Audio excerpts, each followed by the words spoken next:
It's the final exam at a very special high school, and everything is on the line. In the lead is Ringo, pushing himself harder than ever before. He's got one person on his mind, and he's not about to disappoint her. From the sidelines, a girl watches with worry etched all over her face.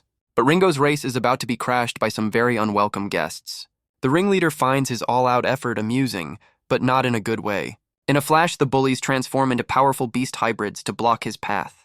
They don't play fair, immediately launching an attack to take him down.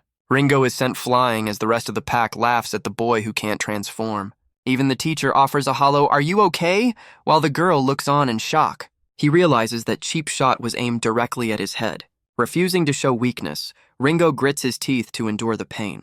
The girl he was trying to impress gasps, seeing the aftermath of their cruel stunt. His tormentors aren't done, taunting him and daring him to retaliate. But Ringo knows better than to fall for their obvious provocation. He walks away to visit the infirmary, which his bullies label as cowardice. The leader smirks, vowing this is far from over. Alone on the roof, Ringo contemplates the one thing everyone else has: beast transformation. In this entire school of superpowered teens, he's the only one without a link to a beast. Yet, he feels a mysterious power calling to him, patiently waiting for the right moment. Suddenly, his solitude is broken by an approaching figure. Ringo looks up, his expression unreadable, to see who it is. A girl with cat ears scolds him for once again being dead last. She proudly introduces herself as Garfield, the one who came in second to last. He calmly asks for the milk he knows she brought, catching her completely off guard. As he sips the drink, she challenges him to predict her next words. She then makes a flimsy excuse for not helping him with the bullies earlier. Hearing about his secret power, her mind jumps straight to legendary web novel plots. Garfield wonders aloud how someone so perceptive can't manage a simple transformation. He explains his sharp senses aren't a power, just a tool for self-protection. Garfield offers to help him, inviting him to a secret study group on beast transformation. Ringo's face screams disbelief. Her starting a study group is the joke of the century. He'd rather catch some Z's than attend her bogus study session. But a desperate hand grabs his shirt, stopping him in his tracks. Garfield pleads with him, her entire demeanor changing to one of desperation. Ringo's sharp eyes analyze her sudden change of heart. She looks like she's on the verge of tears, putting on the performance of a lifetime. Then she bursts out laughing, revealing it was all a prank to mess with him. With a cheeky wave, she tells him to just try and keep up with her. He watches her go, left alone on the rooftop with his thoughts and an empty carton. That night, a nervous Garfield ventures into the dark woods behind the school. A voice from the shadows confirms she's arrived at the meeting spot. It's the bullies, and they're furious that she came alone without Ringo. A fallen creature at their feet shows just what kind of studying they do. She weakly claims Ringo couldn't make it, but her excuse is paper thin. The leader gets menacingly close, reminding her of their secret trick. Their method isn't training, it's consuming others to steal their power. With Ringo absent, their hungry, glowing eyes turn to their new target, her. Garfield realizes she's not at a study group, she's on the menu. A sudden shout from the darkness diverts the bullies' attention. They whip around in confusion, giving Garfield a precious moment of distraction. A hand suddenly emerges from the shadows, reaching for her. Ringo pulls her to safety, silencing her scream before it can escape. He coldly asks if this is the study group she was so eager for him to join. Putting her panic aside, he tells her their top priority is getting out of there alive. A phone left on the ground reveals the source of the distraction, a recording. The lead bully roars in frustration, realizing they've been tricked. They search the area, but their prey has already vanished into the night. Ringo calmly leads the way, pulling Garfield through the concealing darkness. He moves with purpose, leaving the would-be predators far behind.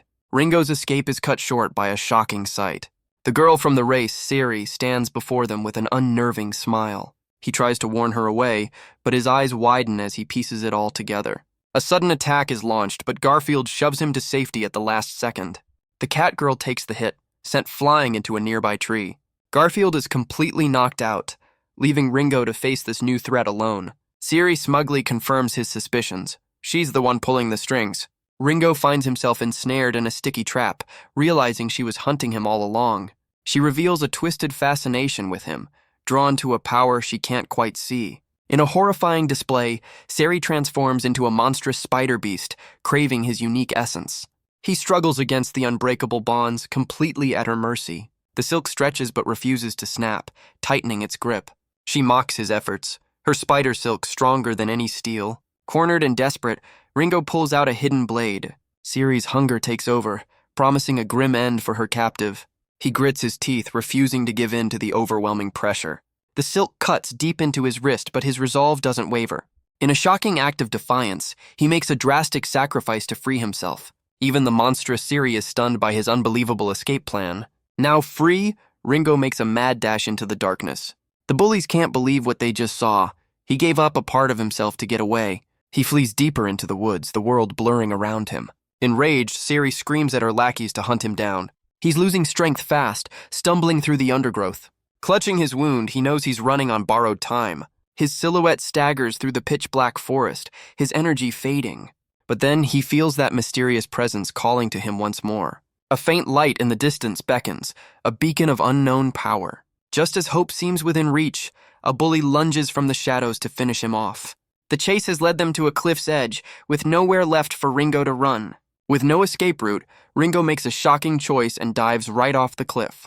His pursuers call him a lunatic, ordering a search for him, dead or alive. He survives the fall, landing hard but alive in the dense foliage below. Stumbling through the woods, he finds a strange, dilapidated gate glowing with an ominous light. Siri and her lackeys are right behind him, easily following the trail he left. Her minions are spooked by the creepy location, but Siri orders them forward.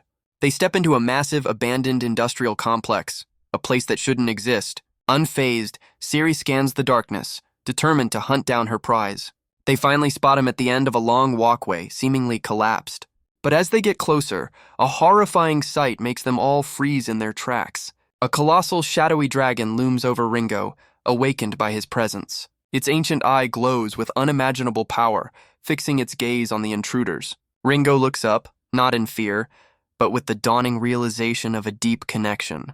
His would-be hunters are left stammering, their arrogance completely gone. The lead bully recognizes the beast, a legendary dragon thought to be extinct for decades. Ringo finally understands the mysterious call as a fiery aura begins to envelop him. Just as the bullies move to attack, a recovered Garfield heroically leaps in the way. She takes a devastating blow meant for him, sacrificing herself to buy him time. Gasping, she apologizes for tricking him into coming to this deadly study group. An enraged Siri launches another attack, furious at the cat girl's interference. But this time, her attack is met by a pair of fiercely glowing draconic eyes. An inferno of power erupts from Ringo, effortlessly deflecting the assault. Garfield can only stare in awe as the powerless boy she knew vanishes forever. He has finally transformed, catching her in the powerful arms of a dragon hybrid. The sheer force of his awakening sends Siri screaming, her spider form overwhelmed. The other bullies are paralyzed with fear, one screaming that he's become a dragon. Their predatory instincts vanish, replaced by the desperate urge to run for their lives. Ringo gently sets Garfield down, his calm demeanor promising a storm of retribution. He clenches a newly clawed hand, savoring the incredible power now at his command. Towering over his tormentors, Ringo is no longer the prey. He is the apex predator. Ringo singles out the bully who hurt Garfield, his voice dripping with menace. A single devastating blow sends the bully reeling in agony. With one down, Ringo's cold gaze scans for his next target. The next bully panics, desperately denying he ever touched the cat girl. Ringo reminds him of a different crime, the cheap shot to his own head. The bully looks up in terror, completely disoriented by Ringo's power. With the lackeys dispatched, only the mastermind, Siri, remains. She screams his name, begging for mercy now that the tables have turned. Siri switches tactics, trying to seduce him with promises of servitude. But Ringo sees right through her pathetic ploy. It's just a distraction. The real Siri is already escaping, vowing to destroy him and his ancient dragon. She gloats about her plan to enslave him, completely underestimating her opponent. Her escape plan is cut short as she realizes he's read her every thought. With a simple word, Ringo prepares to end her little game. His powerful tail whips out, ensnaring the fleeing spider girl in an instant. He coldly asks how she ever expected to escape his perception. Caught in his grip, Siri can only stare back in utter disbelief. Her struggle is futile as his hold tightens, ending her resistance. Ringo turns his back on his defeated foe, the battle finally over. But just as victory is his, he feels the incredible draconic power begin to fade. He reverts to his human form, the transformation ending as quickly as it began. Facing the ancient beast, he asks if its life force is the reason for his borrowed time. The dragon's fiery eye burns with a final, intense light. Its entire form is consumed in a magnificent roaring inferno. Ringo watches in silent awe as the legendary creature meets its end. From the ashes of its demise, a single glowing egg materializes. He understands this is the dragon's true gift, its legacy passed on to him. Ringo carefully takes the egg, feeling the power contained within.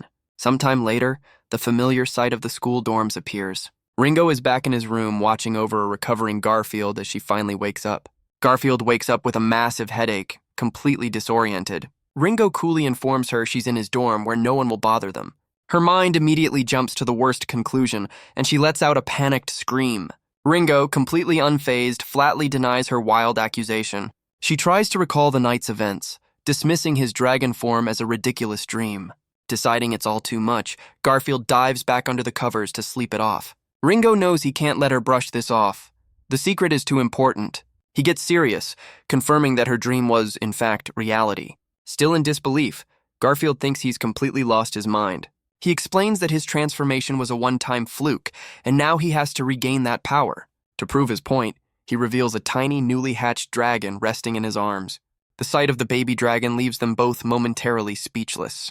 Garfield's doubt instantly melts into pure adoration for the impossibly cute creature. Ringo warns her they must keep it hidden, as dragons are a legendary and hunted species. She eagerly agrees, declaring them the best partners and a new little family. Garfield immediately makes things weird by asking which one of them is the dad. Ringo dodges the question, demanding she tell him everything about Siri's fake study group. Elsewhere, one of Siri's obsessed admirers frantically texts her, getting no reply. He complains to his subordinate that she's been missing for days, and he's devastated. His mind races, landing on the one possibility he can't bear to imagine. He concludes the only reason for her silence is that she's found another man. The chairman has a full-blown meltdown, clinging to his disgusted secretary. His subordinate shoves him off, threatening him for staining his suit. The secretary reveals he's already investigating a boy Siri has taken a special interest in. Back at the dorm, the baby dragon suddenly starts crying out in distress. Ringo and Garfield are horrified to discover the source of its discomfort is a little accident. Garfield cheerfully assigns Ringo diaper duty, reminding him of their new family status. The dragon starts crying again, leading them to a new problem. It's hungry. Ringo recalls a rumor about an old beast tamer in the logistics department who might know what dragons eat. He tasks Garfield with babysitting duty while he heads out to find some dragon chow. Ringo's search for the old beast tamer leads him to an unexpected encounter. He meets Makino, a dog-walking handyman who offers his help instead. Ringo is less than convinced this guy has the answers he needs. Makino correctly deduces that any baby reptile needs a high-protein diet.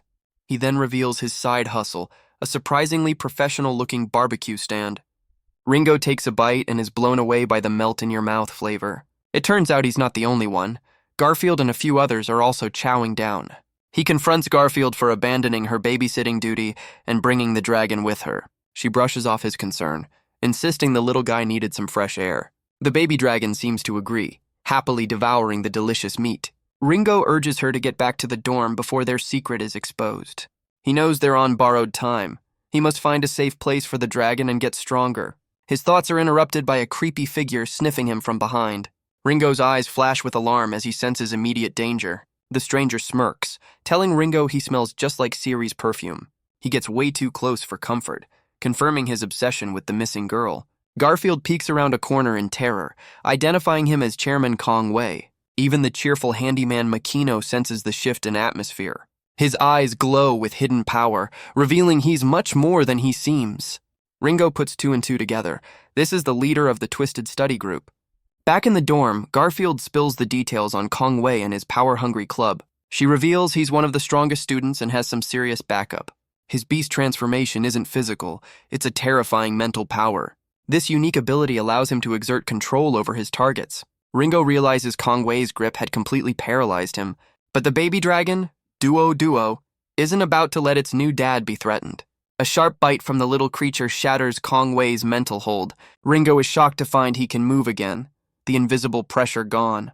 He knows he can't cause a scene here and must find a way to de-escalate. Garfield warns that if this obsessed chairman finds out what happened to Siri, no one is safe. Kong Wei explodes, demanding to know what gives Ringo the right to call Siri by her first name. Ringo calmly explains he asked Siri to join the study group, but she deferred to the chairman's authority. The chairman is completely floored, his brain short-circuiting at the thought of Siri mentioning him. Ringo lays it on thick, giving a thumbs up and insisting Siri talks about him all the time. His lie works a little too well, sending the obsessed chairman into a full-blown emotional meltdown. Through tears of joy, he thanks Ringo profusely and immediately approves his membership. He then grabs his long-suffering secretary, screaming the good news for all to hear. His subordinates have to drag him away as he starts planning their wedding banquet. As Ringo and Garfield make their escape, a much more observant figure watches them go. The secretary, Dai Shu, isn't fooled, recognizing Ringo's clever manipulation of the chairman's weak spot. Ringo's sharp senses tingle, and he turns to meet the gaze of the real threat.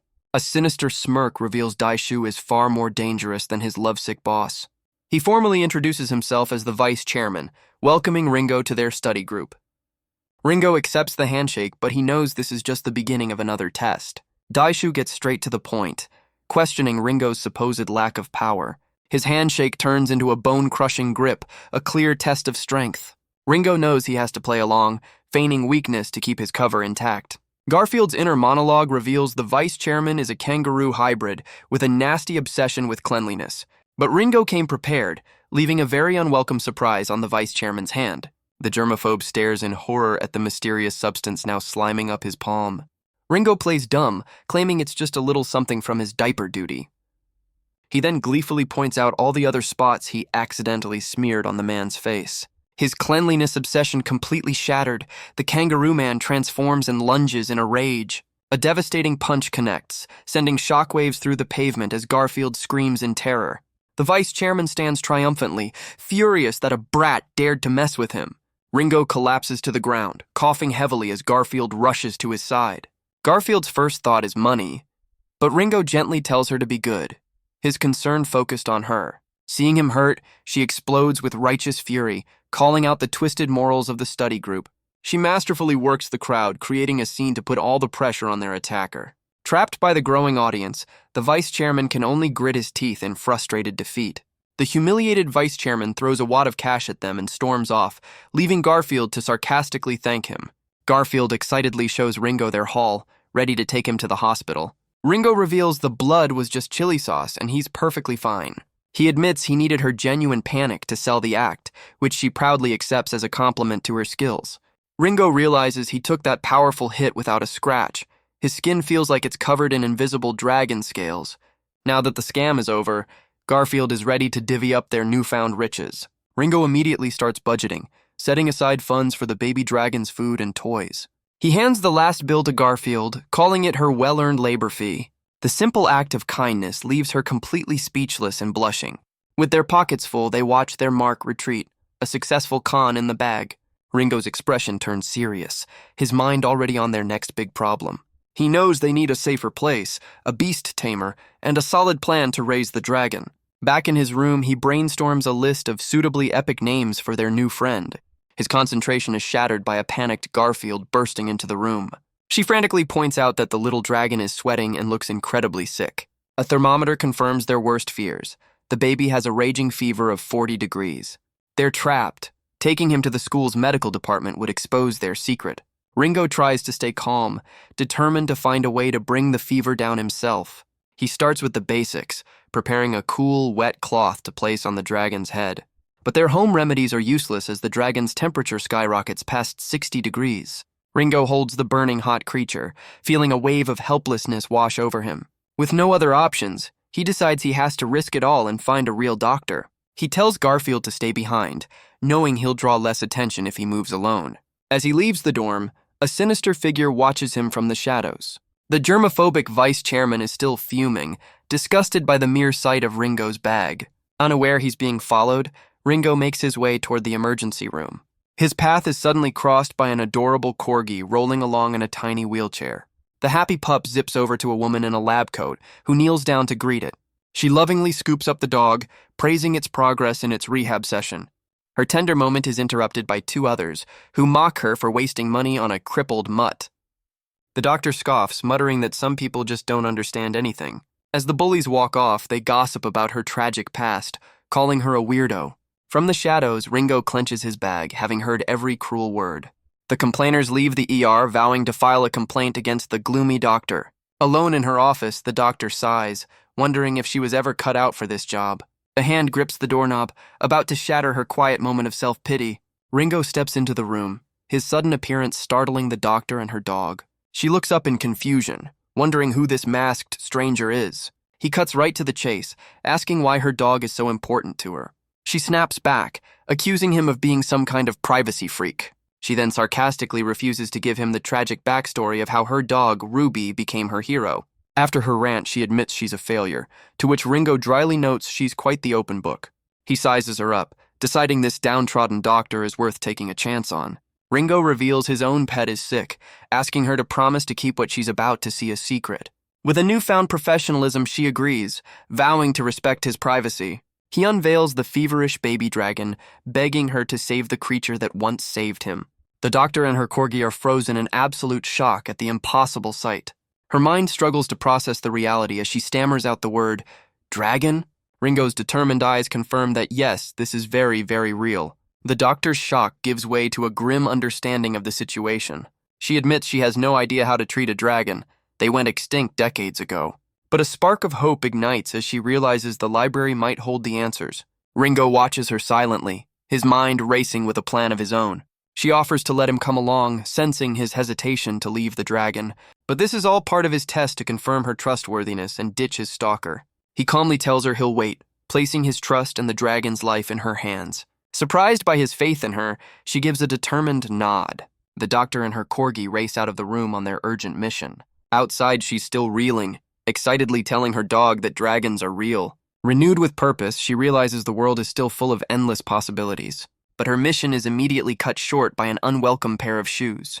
The vice chairman steps out of the shadows, blocking her path with a cold stare. She stops dead in her tracks, completely caught off guard by his sudden appearance. He begins to follow her, his presence a silent, menacing threat. The germaphobe matches her pace, invading her personal space without a word. Fed up, she confronts him head-on, accusing him of being a total creep. He ignores the insult, demanding to know what was in the bag Ringo was protecting.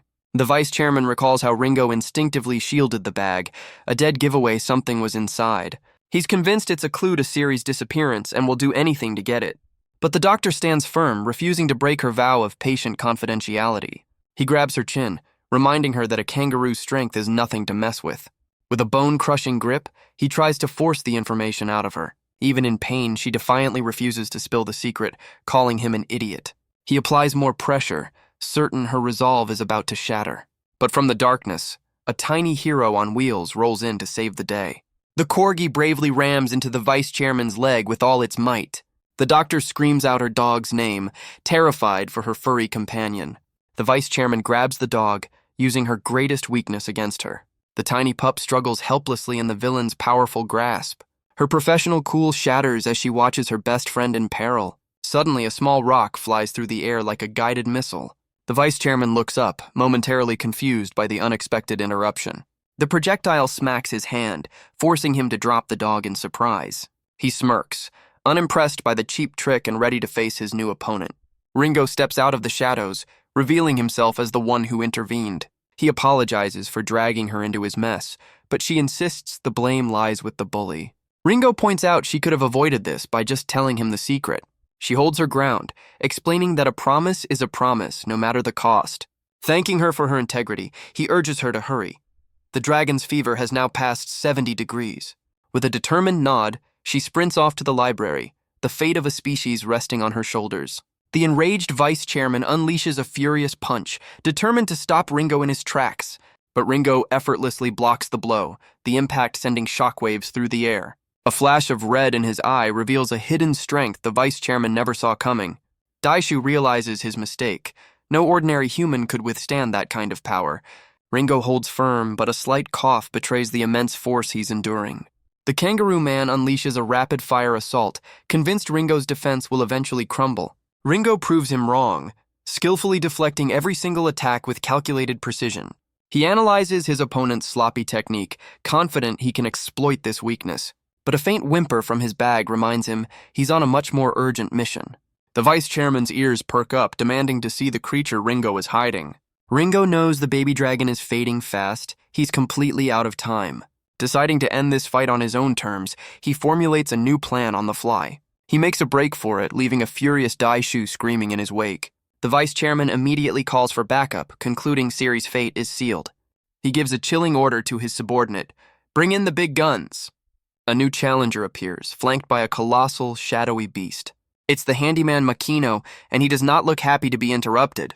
He warns Ringo to stay out of his way, clearly on a mission of his own. But Makino seems to be in some kind of trouble, coughing and demanding something back. The giant beast roars, revealing its name is Da'ao, and it wants to be returned. Ringo's escape has turned into a chaotic three-way chase across the campus. He glances at the baby dragon, whose fever is now making it glow like a hot coal. The heat is unbearable. Its temperature has skyrocketed past 100 degrees. Meanwhile, the doctor frantically scours the library, searching for any text on dragons.